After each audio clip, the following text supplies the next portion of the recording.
Hello YouTube, Bane666 here. Now I have to start with an apology, sorry for the lack of content.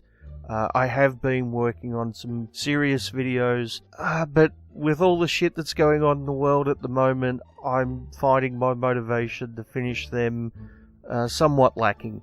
I will eventually finish them and publish them, but in the meantime I thought I'd do a couple of quick videos which are more lighthearted. Not only are these videos easier for me to complete, but I figure at this particular time in history it's probably easier for you to watch. But don't worry, the more serious content is not that far away.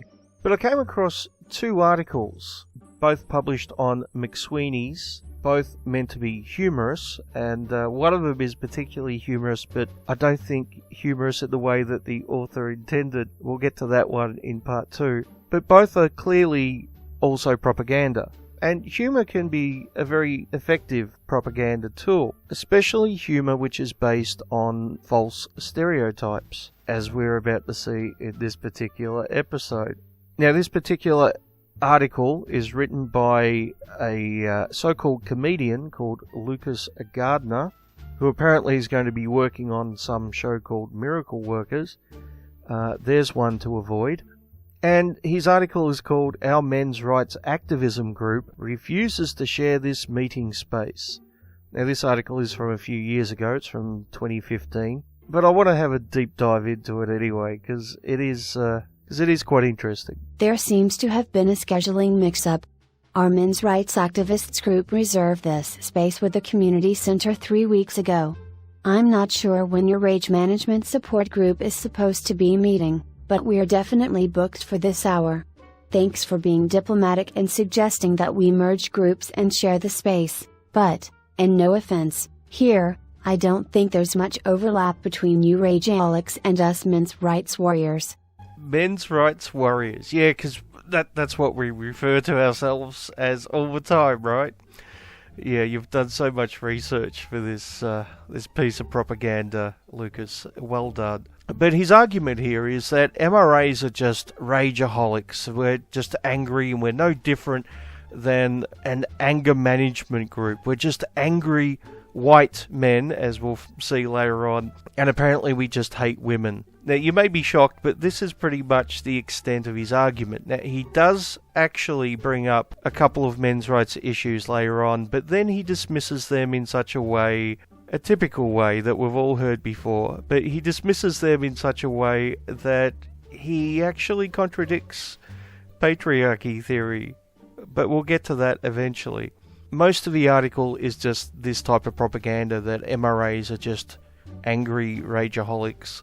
And the ironic thing about this is that when feminists are angry, when particularly female feminists are angry, they're seen as heroic, fighting for a noble cause. Their outrage is perfectly justified. But when MRAs get angry, in particular male MRAs, we're seen as pathetic or dangerous. And that's basically his argument here.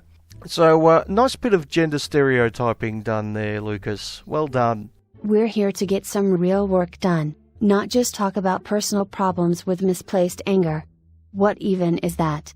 So, Lucas is suggesting here that we don't actually get any real work done, and we're just angry about personal issues, and it's misplaced anger. We're not really angry about legitimate things like, a newborn baby's bodily integrity. Apparently that's misplaced anger. Or men getting longer sentences for the same crimes. Apparently that's just misplaced anger, right? It's not real anger. It's not legitimate anger. Not like when a feminist is angry about something. That's legitimate. But men actually being concerned about men suffering and the high male suicide rate and things like that, they're not real concerns. That's misplaced anger, according to this individual. Next. Sorry guys, we're frustrated about this double booking too. We've just about had it with this community center. First they suggest we merge our weekly men's rights activist meeting with the weekly Young Conservative Gamers singles mixer because it consists almost entirely of the same members. And now this. Oh, of course, Lucas. All MRAs are young, conservative, gamers, and of course, they're all single, which is why they're so angry. Right, Lucas? Just like all feminists are blue-haired lesbians who have relationships with their cats instead of men. Right, Lucas? Yeah, I'm guessing you would find that second one not only to be inaccurate, but also extremely sexist. But at the same time, I'm betting you don't have an issue with the argument that you made, the stereotype that you put forward. And the ironic thing is, the blue-haired lesbian cat lady feminist stereotype is actually more accurate than the stereotype you've painted of MRAs here. Ironic, isn't it? I bet the Assistant Community Center Director, Connie, is responsible for this. That bitch. And women wonder why they don't get paid as much as men. Yeah, the thing is, Lucas, women are paid as much as men. They just don't earn as much as men. Now, if you don't know the difference between being paid the same and earning the same, then I suggest you pull your head out of your arse long enough to actually do some research into it. Just a bit of advice, mate. Maybe they would if they could handle one simple little job, like scheduling a men's rights activist meeting. You guys are just going to have to hold your rage management group meeting later. To be honest, we don't feel safe sharing a room with a bunch of rageaholics. One of you guys might have an episode and, I don't know, freak out and smash a chair or something. We MRAs need a calm, rational and civil environment while we tackle what's on the agenda for today, discussing the logistics of firebombing a battered women's shelter and protest of false rape allegations. Which of course is something that no MRA group has ever done or ever condoned in any fucking way. This is of course all bullshit and propaganda. Now, the ironic thing is that Lucas wrote this article less than a year after the first International Men's Rights Conference. You remember the one back in 2014 that had to be moved because of bomb threats and protests from feminists? Ironic, isn't it? Very ironic that he's accusing us of condoning or talking about things which was actually done to us. Now, yes, I know technically we weren't firebombed, but that conference did receive bomb threats because they dared talk about men's issues in a calm and rational way. What a fucking crime. And, like I said, I don't think our men's rights group and your rageaholics groups have anything in common, so it just wouldn't make sense to merge. We don't really get your guys' struggle. So, you guys are angry all the time and you take your rage out on your loved ones? We're very different. We take ours out on women, and our loved ones don't talk to us. But of course MRAs don't take their anger out on women, do they, Lucas? And I suspect you probably know this. So the question is, why does he make the accusation then? Well, there's a couple of reasons. The first one is, it's simple. It's a lot easier to claim that your opponent is sexist, a misogynist, a Nazi, a white supremacist, or, take your pick from a long list of slurs, right? It's a lot easier to do that than to actually listen to their arguments and try to come up with actual counter-arguments to those arguments. Of course, that's even harder if your opponents are right. Isn't that right, Lucas? But like I said before, he does bring up a couple of men's rights issues a little bit later. We will get to them, trust me. But there's a couple of other reasons why he might think that we take our so-called rage out on women, supposedly. For example, we typically are anti-feminist, and it's quite possible he sees anti-feminism as anti-woman. Which is crazy, because not all women are feminists, and not all feminists are women.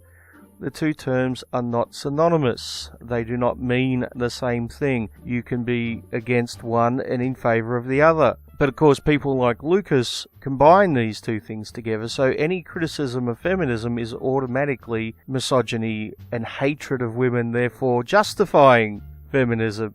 It's a pretty shitty argument, at least to anyone who has the capacity for rational thought, as opposed to just propaganda. Right, Lucas? And of course, many of us anti-feminists are anti-feminist because we see feminism as being anti-women in many ways. Reducing all women to a victim class is not empowering, okay? That's actually harmful. Now, there is one more possible reason why he would accuse us of taking our so-called rage out on women, and that's what I like to call the mirror effect. And that's where a feminist will take their own point of view and they will project a mirror image of that onto their opposition. So, for example, feminists believe in a patriarchy and they will continuously say that MRAs believe in a matriarchy, which we don't. But they assume that we must believe the exact opposite. So whenever you hear a feminist say that MRAs hate women, what they're actually telling you is that feminists hate men, and they're just assuming that we believe the exact opposite of what they believe, which of course is incredibly simplistic logic and absolutely false. But by all means continue, Lucas. What? No, of course we have a reason to hate women. We don't walk around feeling angry just for the hell of it, like you guys. For centuries women have worked together to systematically oppress men through the use of propaganda and subtle manipulation of the legal system. Well, I've got to thank you, Lucas, because I just mentioned the mirror effect, and here you go giving me the perfect example of it. No, MRAs do not think that men have been oppressed by women for centuries. However, feminists believe that women have been oppressed by men for centuries. As for the subtle manipulation of the legal system, have you looked at the family court? There's nothing subtle about that. It's as subtle as a sledgehammer, isn't it? But that is not an example of women oppressing men for centuries. It is, however, the perfect example of gynocentrism gone wild. They want to silence us. Well, this bit is actually true, although not the woman part, but the feminist part, right? If we replace the word woman with feminist, yeah, they do want to silence us. That's why they turn up at our meetings and pull fire alarms and try to get well-made documentaries talking about our issues banned. And it's also why people like Lucas write articles like this one. Ones that are filled with a false narrative, ones that are nothing but a straw man. He is essentially trying to replace our actual talking points about our issues with a false narrative. And he and the literally tens of thousands of other articles out there like this one, many of which are far, far worse, are trying to drown out our voices with this false narrative. Just last month, in fact, the Sexual Abuse Survivors Support Group tried to have us banned from the community center just for pointing out that statistically a few of them were probably lying about being raped. It is that kind of threat to free speech that we are fighting here. Okay, so I do realise this is a make-believe scenario because no MRA group has ever turned up at a rape survivors meeting and started yelling statistics at people, right? Never fucking happened. Mind you, there's been plenty of feminist protests turning up at MRA meetings. I'm reading, fuckface. Some of which have been talking about male suicide and things like that, and they've been screaming at the top of their lungs. You should be fucking ashamed of yourself. You're fucking scum. You are fucking scum. Fucking rape apologist, incest supporting, woman hating, fucking scum. So, once again, I guess this is an example of the mirror effect, right?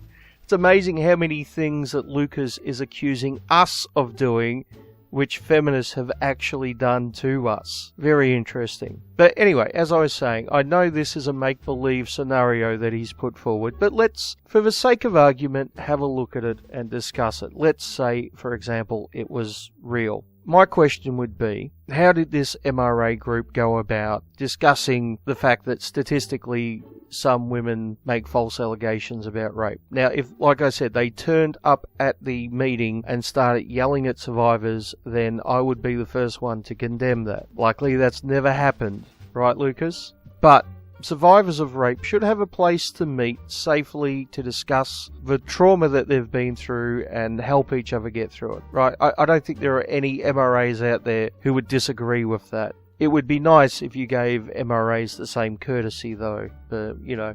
Mr. Entitled, Mr. Ego, patriarchy, fuckface. However, if the MRAs in question were discussing false rape allegations online, as we tend to do, then that's perfectly reasonable and is part of free speech and is a conversation that we should be having, because due process is important, Lucas. I would hope that you would agree with that, especially if you're ever accused of a crime that you haven't committed. The reason why we bring up false allegations so much, and it's such an important talking point, is because in the courtroom and on social media and university campuses, there is a massive push by feminists and people like you, Lucas, to do away with due process rights, and in many cases they're succeeding. We are told that an accusation from a woman should be enough, that we should just take her word for it. Lock up the man and throw away the key, or kick him out of university, or destroy his career. No evidence needed.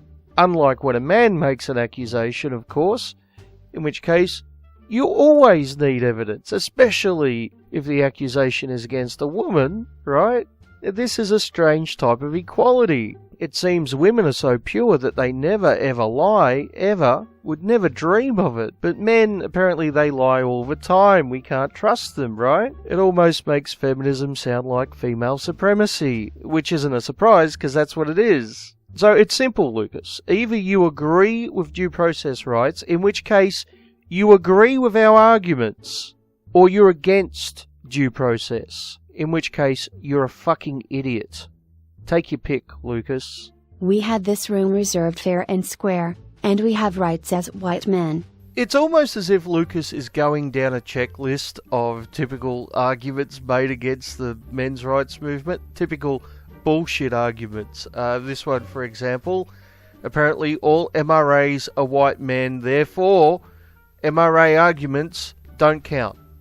Now, this is obviously wrong in every single conceivable way. I mean, maybe we should ask the MRA movement in India about that one, right? Actually, taking the men's rights movement in India into account and considering the population of India, it's quite feasible that whites in the men's rights movement are actually a minority. Now, I can't prove this because, as far as I know, the numbers don't exist, but it is quite possible. And obviously, the men's rights movement isn't made up entirely of men.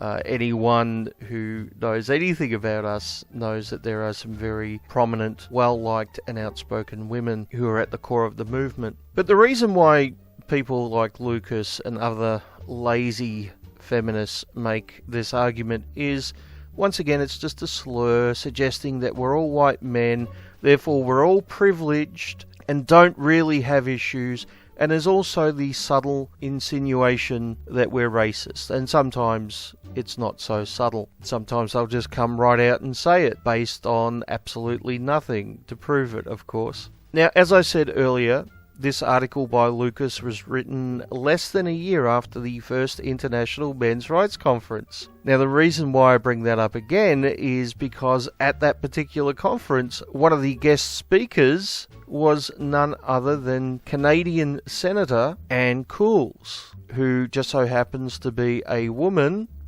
of colour. You know, kind of the opposite of a white man, Lucas. It's strange that we're apparently all white men, yet we would invite a woman of colour as one of the keynote speakers. A senator, no less. You know, it's almost as if we don't want to keep women in the kitchen. Right, Lucas? Oh, but you're only dealing with lazy stereotypes, so, you know, actual facts don't count, do they, mate? Not that non-white men don't have rights, it's just, you know, our group happens to be entirely white. We're not leaving until we conduct this men's rights activist meeting as planned. We need this space. My mom has instated a strict no more men's rights activism meetings in the basement rule, because some of the boys are too loud for her precious little woman ears. And plus she's not coming to pick us all up for another hour or so, so what else are we supposed to do until then? Now, I don't doubt Lucas is the type to argue that we need to smash the patriarchy, right? But he's doing it in a very, very strange way. He's doing it by actually supporting traditional gender roles. That's the argument he's making here by saying that MRAs are losers who live in their mother's basements. He's basically saying that they're not good providers, that they're not fitting the traditional gender role assigned to men, and therefore they're failures as men. Therefore they're losers. Very strange way to battle against traditional gender roles there, Lucas. Very, very strange. Now, the interesting thing is you never hear MRAs or any other group stereotype female feminists as living in their parents' basement or living in their mother's basement, because these traditional gender roles don't fit women the same way. If a woman, in particular a young woman, because remember earlier in this article, Lucas stereotyped us as being young Republicans. But if a young woman was living in her mother's basement, no one would consider her to be a failure as a woman. Therefore, no one would use that as a slur against her or feminism. But the number of feminists who use the living in your mother's basement as a slur tells us that they still see men who don't fit a traditional gender role as losers. And that these feminists who supposedly fight against the patriarchy actually support it when it's convenient. Amazing, isn't it? You should be supporting us and our fight. Did you know that the courts are gender biased, and men only win 10 to 15% of custody battles? Or how about the fact that women are immune from conscription? Shall I go on? How about the way women love to cry about the way they're portrayed in the media, while us men are stereotyped to hell and back in television and movies? So here Lucas gives us a short list of men's rights issues. Obviously, most of you watching this would know that there is a much longer list of things that he could have mentioned, many of which he probably doesn't even know about. For example, he does mention bias in the court system, but I'm pretty sure he's only referring to custody, which he also mentions. I don't think he knows about the sentencing gap, for example. I'm sure he knows the racial sentencing gap, but I'm pretty sure he'd be completely ignorant about the gender sentencing gap, which is actually larger than the racial one. Surely a thing that should be addressed, don't you think, Lucas? Especially considering feminists aren't doing anything about it. But apparently these issues don't count, as Lucas is about to explain to us. And his rationality is amazing. Well, it's something we've all heard before. It's pretty stock standard. But it is amazing because it does disprove patriarchy theory. Oh great, here comes the typical white knight bullshit. Wah wah wah, but most judges are men and most television and movie writers are men and military standards are decided upon almost entirely by men and we should all be working together to destroy the patriarchy and blah blah blah.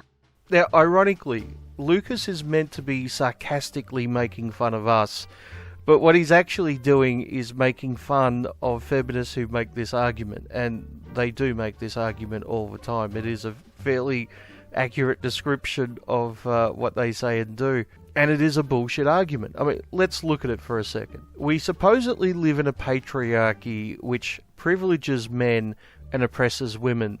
And the way the patriarchy operates is that men in positions of power discriminate against men to their disadvantage and give women special advantages and privileges.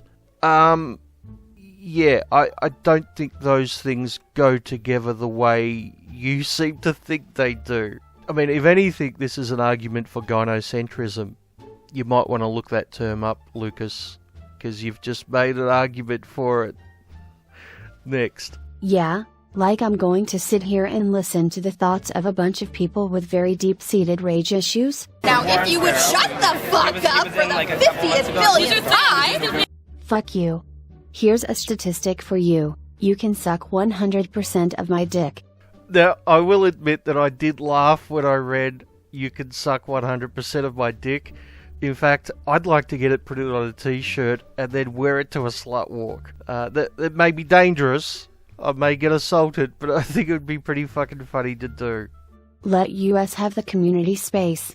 We want IT. We are entitled to this. Give us the community space. Fine. We'll leave. But you've just made a very powerful enemy, the men's rights activism community. You guys can expect some very devastating memes of you to hit the internet tonight. Yeah, it's actually the MRM, the Men's Rights Movement, Lucas. It's not the Men's Rights Activism community. Yeah, once again, well done on the research. Fucking fantastic. And as for some very devastating memes to hit the internet tonight, he's suggesting that that's all we're capable of doing. The ironic thing is, a meme really isn't any different than what he's written here. It's also ironic because the National Coalition for Men has made a legal challenge against the draft, one of the issues that Lucas mentions in this bullshit article. And if everything goes through, then women will also be required to sign up for the draft. I guess we're doing more than just memes on the internet, right, Lucas? So this is a pretty devastating article by Lucas. He uses humour and sarcasm in such a way to really lay waste to us. I don't know how our movement will ever recover from this devastating takedown by this intellectual genius. Firstly, he uses stereotypes which don't apply to us. Then he stereotypes us as doing actions that, ironically, feminists have done to us, but we've never done to them. Then he tries to insult us by saying that we're not living up to traditional gender roles. Yeah, great move from a feminist there, Lucas. Fantastic. Well done. We know how those feminists love those traditional gender roles that they're supposedly fighting against. And then he destroys patriarchy theory and proves that it doesn't exist and that instead we live in a gynocentric society. So, yeah, well done, Lucas. I think we'll be a long time recovering from this one.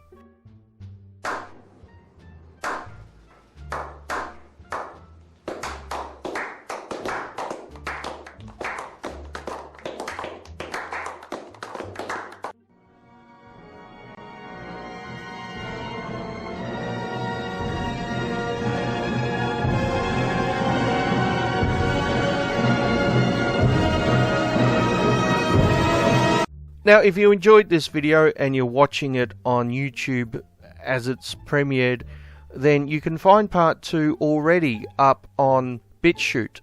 I'll put a link below, so you can go and watch it there, or you can wait a couple of days and watch part 2 on YouTube. Of course, if you're watching this sometime in the future, long after it was published, then it would already be on YouTube, so just ignore this. And part 2 is even funnier. Part 2 is... shit, how am I going to describe this? It's a feminist writing an article about what she thinks that what we think a feminist meeting is like. So it's a feminist impression of what she thinks an MRA impression of a feminist meeting is. Hopefully that's not too confusing, but ironically it's filled with stereotypes which are actually fairly accurate, unlike this article by Lucas. So yeah, you can watch that now on Bitchute or watch it in a couple of days on YouTube.